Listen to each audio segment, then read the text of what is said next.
Welcome to Patty's Place, a place where we'll talk about grief, dementia, and caregiving. I started this podcast in honor of my mom, Pat, who passed away from dementia about 2.5 years ago. I'm your host, Lisa. So this is a place where you'll know that you're not alone. We can talk about all these things that are really hard to talk about at times. So grab your cup of tea, your cup of coffee. If you're having a really bad day, maybe a glass of wine. And we are going to get started today. Today, I'm really excited. We have Dr. Elizabeth Scott here. She's a psychologist, and her latest book chronicles her journey from near terror to near acceptance of her mortality. So thank you so much for joining us today. Thank you so much, Lisa. It's a pleasure to be with you. So your book is entitled, You're Going to Die, But Not Me. That's correct. I like that title. I like it. So what inspired you to write this book? Yeah, really. Well, I mean, the very quick answer is that I'm quite old. So that's the very quick answer. But Okay. the slightly longer answer is that I was diagnosed in 2014 with breast cancer. Oh, okay. So that was what 12 years ago. That Yes. would have made me 67. And I did not handle that well at all. Okay. I was a big baby about it. Well, it's understandable. Yeah, it is. I give myself some grace because I know it's a very hard thing to go through. The backstory on this, though, is that I had quite a difficult mother, and my sister and I had a lot of trepidation about what it was going to be like as she approached the end of her life, and because she was very demanding and self-centered. And the very strange irony is that she died with a lot of grace and peace and ease, and it made the whole experience so much easier for my sister and me. So when I look back on my own experience going through my breast cancer diagnosis, and I'm fine now, by the way, everything is fine. Oh, well, good. Yeah, thank you. I realized it was a gift to my sister and me to have my mother approach her death in the way she did. And I didn't want my own children to be burdened by the experience of my death being, if I was going to go kicking and screaming and a lot of, angst about it, I thought that would be a real burden for them. So that got me on a path of wanting to feel a little bit more ease and acceptance about my mortality. That's where it started. Okay, which I can understand that because, when you are going through things like that, it makes you really start to think about all of that. It sure does. With it. So how did your feelings about death change? Well, this was I dug in, and I love research. I'm kind of a research buff. Anytime my kids, they need a new rice cooker or something like that, I'm on it. Like, what's the best rice cooker? So I went down every single rabbit. So I decided to write a book about it because I'm a writer also. Okay. And so I went down every single solitary rabbit hole I could find on the subject of death. And I don't know how familiar you are with the concept or the methodology of exposure therapy. This is something that we psychologists use often with people who have difficult experiences related to experiences or memories or feelings. So this became a kind of course of exposure therapy for me as I went down all these different rabbit holes on the subject of death and mortality. So that's the kind of shorthand, I think, the kind of quick answer to what happened for me. There were different subjects that gave me more of a modicum of peace around it. Different. Some things made me more frightened. Other things made me less frightened. I can understand that because, a lot of people, they get scared of even the topic of death or illness. They don't want to deal with it. But in a weird sort of way, when you confront that or you face it and try to deal with whether it's your illness or a family member's illness, it almost does bring you peace and makes you realize how you need to live in the present. Yeah, there's another really important basic kind of psychological approach that I've used with my clients. I've been a psychologist for almost 50 years. And one thing I know is true is that when we avoid things that are frightening and create anxiety for us, it only increases the fear and anxiety when we avoid.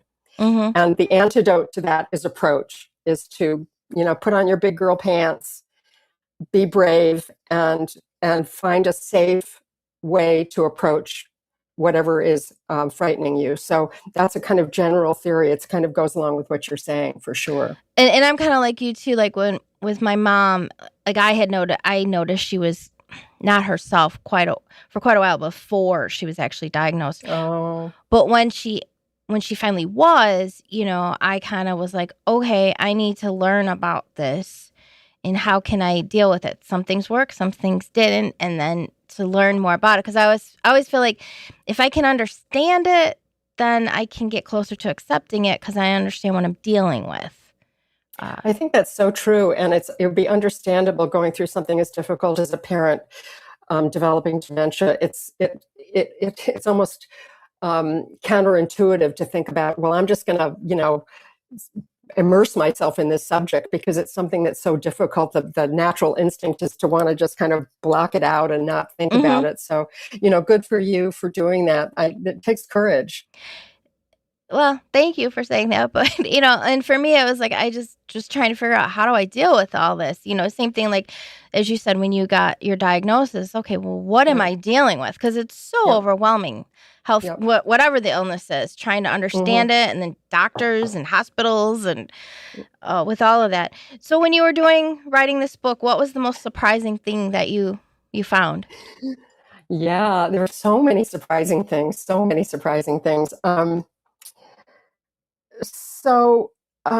don't know if you've ever heard of the concept of panpsychism. No, I don't think I have.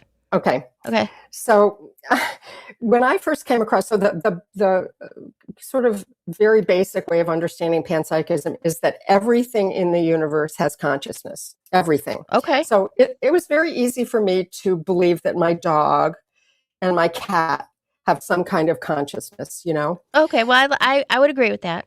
Yeah, right. And so, but I read this amazing book about plants. There are plants that have just this amazing ability, some plants, to kind of ward off insects or create toxins so that they don't get, so predators don't, attack them. Okay. There are like whales can communicate with other whales 300 miles away. Trees can communicate with each other through their roots.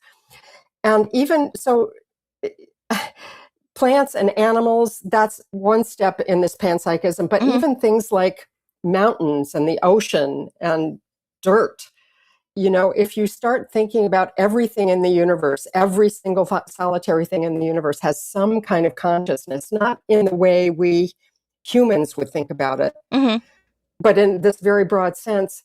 What happened for me was this kind of sense of I'm me and this body are a collection of molecules that are part of just the whole universe of molecules. Okay. Just the whole, it's just one big giant web of consciousness. And it was surprising and strangely comforting. I could understand that. I could see where that would be comforting. It's kind of far out notion, I know. But I can understand that, especially like even if you just take it as, I always felt like all of my dogs had their soul. Like I feel like totally. Don't you just know it? They're dogs. Oh my gosh. Yeah, totally. I was like, Yeah, I feel like that. I know some people don't agree with that, but I do. I do too. I know my dog's going to start talking to me one of these days too. I don't know about you've ever felt that way. And I feel like they do. Like they look at you and they're like, "What are you doing?" Yeah, they do it. Right, exactly. Yeah. Well, I ended up taking care of my mom's dog because she had to go to memory care, and she was this little 14-pound terrier. And she had such an attitude, and I would sit out on my patio, and she would only want to be out for a little bit, and then she'd go in, and then I'd be sitting there talking with my neighbors and stuff, and I'd look, and she'd be at the patio door just looking at me like, "Aren't you done yet?" Exactly. And then she'd like go, "Oh," and she'd walk away like, "Oh, I'm so done with you." She'd be like, Exactly. Bless their little individual personalities. Exactly. Yeah. So out of all this, what do you think was the most helpful thing that you learned? Yeah. Um, there are a number of things in different areas. I kind of don't want to give away. There's an arc in the book. There's an emotional arc. I kind of don't want to give away Okay. the total arc, Well, but right, of I will course. say that I did come to a place where I realized that there were other things beneath the fear for me. And I notice this with clients that I work with too, Mm-hmm. that oftentimes this might sound strange, but for most of us, there are feelings that we're better at, that are easier to access, and other feelings that are not so easy for us to access. Mm-hmm. And I think it goes, individual by individual, what those are. And so I realized in a way, it's been easier in my life to access fear than some of the other feelings underneath that. Okay. And in this exploration, it helped me understand some of what was underneath my fear. So that was really, really helpful. And again, having this sense that yes, my life in this one form will be over pretty soon. um, a feeling of just kind of getting connected to the web of the universe was quite comforting. I mean, I can't get myself to believe that there's going to be any, Lizness, of my individual consciousness left. I know that some people believe that there will be. Mm-hmm. I can't get myself to believe that. I wish I could, but it's still a sense of, it's kind of like, the physics theory where you can't destroy matter. It only changes shape. It only changes form. You can't destroy it. So Mm-hmm. yes, my body in this form will no longer be here, Mm-hmm. but it will disperse into some other form.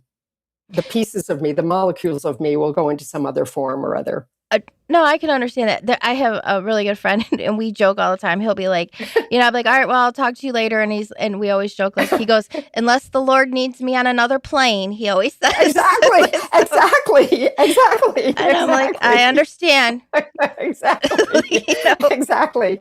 That reminds me too, Lisa, that I think another thing that came out of doing all this research is this. It's such common wisdom, but all we have is right now. Mm-hmm. We don't know what tomorrow will bring. I could get hit by a bus when I take my dog out for a walk this afternoon, and we just don't know. And so it's kind of like, yeah, unless I meet you in another plane, or let me just be here now because this is what we've got. And that was really an important. All this look into death was a very stark reminder to be here now. Just be here now. Embrace the day. Embrace what I have. And I always say the one thing that you can learn from people who have dementia is that they are in that now. That's all they know. Totally. And you do see it differently because you're like, because 2 seconds from now they'll be talking about something else, and so they force you to be in the now if you enter their world. I think that's absolutely right. It's one of the, I believe we can learn something, from anybody, almost in any circumstance. And that's a beautiful thing to learn. And I don't know, I know a lot of people that have a loved one has dementia. It's a challenge. Like, you just asked me that 5 minutes ago, or I just told you that, instead of like, and just honoring. And it takes a long time to get to that point because you're trying to understand it. It really does. That's why I tell everybody, if you can get there and enter their world, it just makes your stress goes way down. Totally. It really does with it. And then even like you said, like my dad, he actually talk about it happened. Like he's been in the hospital now almost the entire summer. Oh my gosh. And he's not going to be able to go back to live by himself, so like this what I always said, well, this was not on our bingo card for right now. So no, so you just don't know. with things and learning. And I think by learning to kind of be in that moment with my mom, it's kind of helping me deal with a lot of the things for him. Like Yeah. even the point of like, okay, I know he has to go into assisted living. He can't live by himself. And I had to go look at all the places, but I was like, Mm. it's your decision. Like I kind of knew where I wanted him to go, but I was like, this is your decision. I'm not the one that has to live there. Good for you. Good for you. Is he fighting having to go into assisted living? Is he resisting Um, that? no, he kind of knows, but it's still hard. Yeah. It's a hard decision. His whole life is, Oh, you know, uh, changing and things like that. And it is hard. And so that's why I've been trying to approach it, learning with my mom to be like, okay. And like telling them, you know what, if you can't decide what you want with certain things, we'll get a storage unit. And I don't want you to yeah. feel like, oh, your whole life has to get pushed away. Cause I know that would make Yeah. me feel really, you know, it's a lot, and he's going to be 80 next month. Mm. So I know he's been thinking a lot about, like you said, death and all Yes. that. Even though I know he says he wants to live to 100, it makes you just really start, thinking about that. So you obviously you've worked with clients that have this fear of mortality. Like, how do you work with them? How do you approach that? Yeah. Um, my I'm always surprised when I hear people say, well, I'm not afraid of dying. And Mm-hmm. I want to put to the side people who are like maybe have a very painful, debilitating illness. Mm-hmm. I can see why death might feel like a relief in that case, or somebody that's been severely depressed their whole life. I'm going to put that to the side. Okay. For the rest of us who are not in those categories that say, I'm not afraid of dying, frankly, Lisa, what goes on for me is that I think, well, that's just denial. Well, That's yeah. just denial because Yeah. it's just how can we contend with this notion of, well, I'm here one day and the next day I'm just not here. I'm just gone. I'm Mm-hmm. just, that's just to me a kind of patently terrifying notion. I just, so I think, um, well, to me, we are our best selves if we can accept our whole range of feelings, and that includes fear. But if there are some feelings we're not willing to accept or we're not willing to admit to, I think that creates a kind of unease in us that is difficult to contend with. It's just kind of, feelings want to be felt, they want to be expressed. That's the job of a feeling. It wants to be expressed. So if we're not letting ourselves express a feeling, I think it creates a kind of uneasiness. So my job, and this is not just in fear of mortality, but in all sorts of different kinds of feelings with clients, is to help create a safe space where somebody can gently, safely access their whole range of feelings and express. And talking with somebody who you feel safe with is one of the main ways of expressing a feeling, right? Instead of just holding it in or having it just kind of bounce around in the container of your head, Mm-hmm. you know. So yes, I've had plenty of clients who express that fear, and I my first thing to do is to normalize that. It's like, of course you're afraid, of course you are, and let's examine what are the things you're afraid of, or is there anything that you can do to calm yourself? Are there any action steps you can take? Like, um, I it's been very important to me to sort of get my affairs in order Mm-hmm. before I need to, and that has decreased my fear. I have a list of all the things my kids need to know about. Mm-hmm. After I die, I've got the list of all the telephone numbers and all the papers where all the papers are. I'm trying to clean out stuff I don't need so they don't have a big giant mess to deal with. And that makes me feel less afraid of what I'm going to leave for them to deal with. So that's one small aspect of fear that I can deal with. Mm-hmm.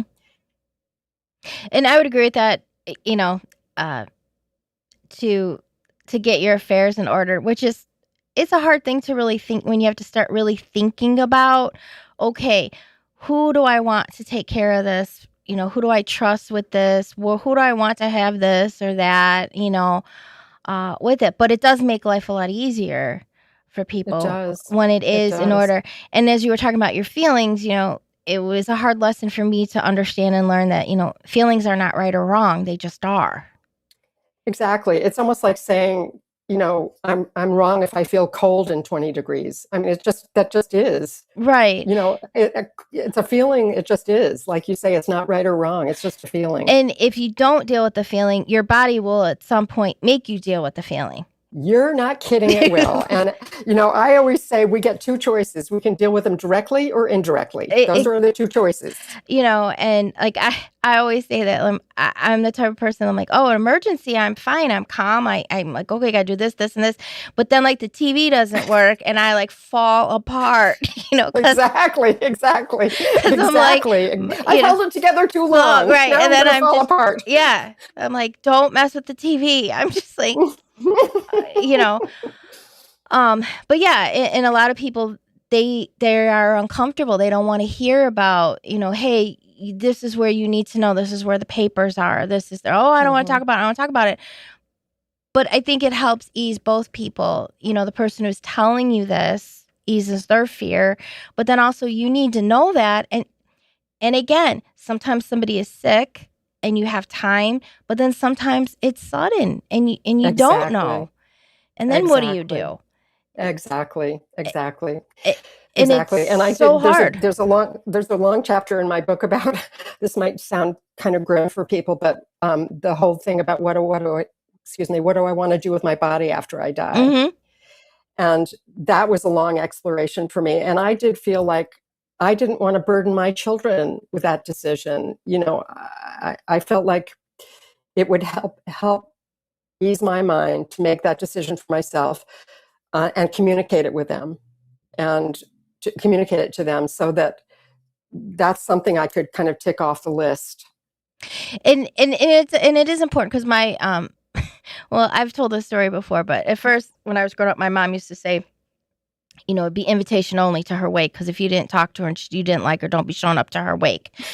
And then she would say, don't you dare have anybody looking at me, And then her and my dad then both decided that they want to be cremated, because my mom was like, don't be spending all that money on And then she was like, you do whatever you want with the ashes. If you find somewhere peaceful, that's fine. But that made me feel better. My dad, he's a veteran, so he wants to be cremated, but he wants, his ashes at there's a veteran cemetery near the house, and that's what he wants. And he wants the full military. And I was like, okay. But it's like, that's what and it's important to know people's wishes, because it makes it a lot easier when you're going through it. You have a guiding way to go, okay, this is what they wanted. Yeah. I think so too. And I think it's great that your parents communicated that to you, because again, it's so much stress, I think, on kids to try to, would you want this? Mm-hmm. Would you want that? I mean, and then maybe the kids will argue with each other or debate with each other, so it's just, I think it's a real gift you can give your kids to make that decision yourself and communicate that to them. And for me personally, I found peace because I knew I was doing what my mom wanted. Exactly. And I was like, okay, I'm honoring her wishes. She even laid it out. These are the songs I want played. Oh, I love that. Oh, yeah. And that she did that long before she was sick. She's like, you need to know this. And I was like, okay. But my mom had a lot of death in her life. So I think she felt, I don't want to say close to death, but she wasn't afraid of it. And bless her heart. So she talked about it all the time, in the sense of, this is what I want, this is what I don't want, that types of things. And I know a lot of people don't want to talk about that. They're like, oh no, I don't want to know. But when it happens, it's so overwhelming with it. It's almost like I don't want to talk about it equals like it's not going to happen to me. Right. But that's not true. Right. Unfortunately, it's going to happen to all of us. Yes, yeah. Yes, ma'am, it is. Yeah. So what do you want people to take away from reading your book? Yeah. Well, again, the main thing is be brave. Be brave. um, explore, think about this, think about what you want, take a look at what you're afraid of. Is there anything you can do to help you along this way? Are there people you can talk to? Um, and uh, yeah, I think if you have children, I do think it's a blessing to get your get your life, get your situation in order, because as you said, we never know how long we have. We just do not know how long we have. And when you were going through the whole all your breast cancer, what was how do I want to phrase this? So, what did you find comforting for? Like, was there certain things that people did or said that like really helped you? um, Well, my kids were great. Mm-hmm. They came to doctor's appointments with me, and after my surgery, they were there. And all that. I don't. I was a big baby, Lisa. I was a big baby, and I wish I had more grace about it. I mean, I'm trying to give myself, Mm-hmm. I'm not trying to be too hard on myself, because it was a turning point for me on this journey, Mm-hmm. and I'm glad that I've kind of gone down this road of finding more peace. Um, they were very, very helpful, and I had wonderful doctors, and they were very reassuring and helpful, and I'm fine. So I got, I'm lucky. Right. I'm lucky because it wasn't. It could have been a lot worse, and it wasn't. Um, So I think the main thing is it was a big learning experience for me. It Mm-hmm. was a giant learning experience for me, for which I am grateful. Was there anything that people did that you would advise people like not to do or say? Because Um, I know people don't always know what to say or do when someone's sick. yeah, this is kind of going to be an obvious thing, but don't tell me horror stories. Don't like there were a couple of people that would tell me horror stories, like, why are you doing this? Right. Stop. Like what are you thinking telling me these? I mean, it seems like such an obvious thing, but Right. don't do that. Yeah. Do not do that. And the other thing is, don't minimize, like, oh, you're going to be, everything's fine and you Mm-hmm. shouldn't be afraid, and don't minimize, don't discount. um, you can have empathy and you can encourage without minimizing or discounting what somebody's feeling.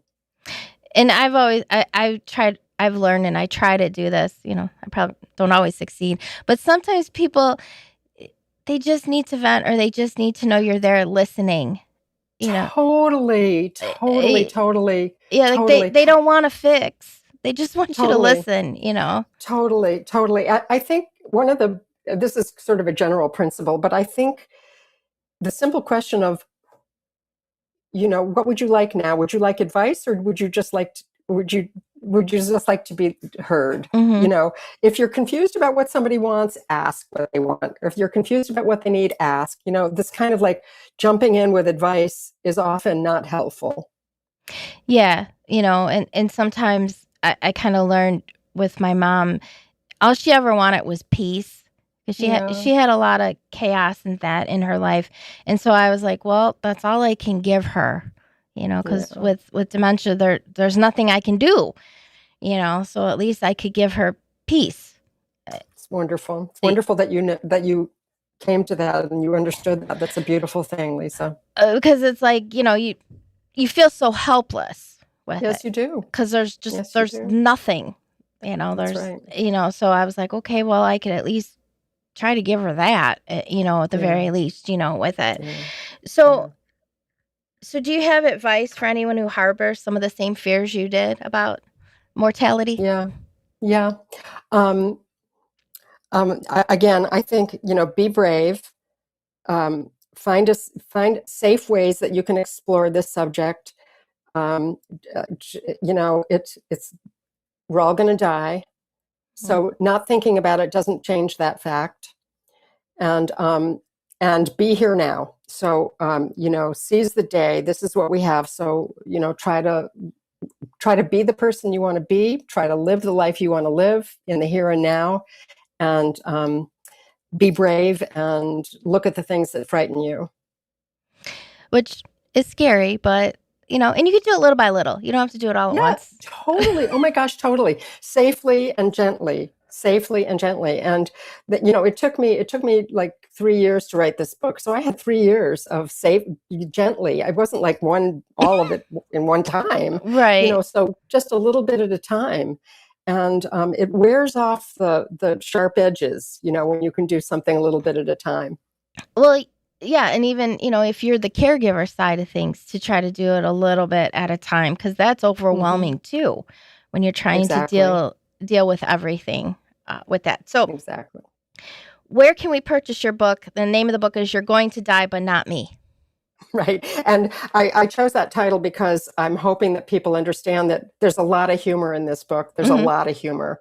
So that's a kind of like the whole a spoonful of sugar makes the medicine go down. I think, having some humor in this makes some of the topics much easier to absorb. So you can buy it on Amazon or Barnes and Noble online, or This Is the Book. Um, um, I have a website and a Substack, and if anybody wants to be in touch, I love connecting with people. So And your website is lizscottwriter.com. Is that correct? it is exactly, and that's my Substack too, And lizscottwriter.substack.com. you have So yeah, several other books on there as well, too.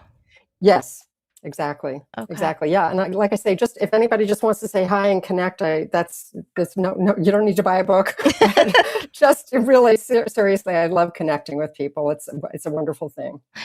Well, this has been a pleasure, and we will make sure that we put all of your information on there as well. So, and I agree with you. Sometimes you have to laugh at all this stuff because otherwise you're either going to laugh or cry, and maybe you do both. Indeed, indeed, indeed. Thank you so much, Lisa. I really appreciate it. It was lovely talking to you. Well, thank you for joining us here. So, I hope you guys have enjoyed this and check out the book as well. So, hopefully, you enjoyed your cup of coffee, your cup of tea, or a glass of wine. Make sure you check us out on our website and our YouTube channel and join us for another edition of Patty's Place.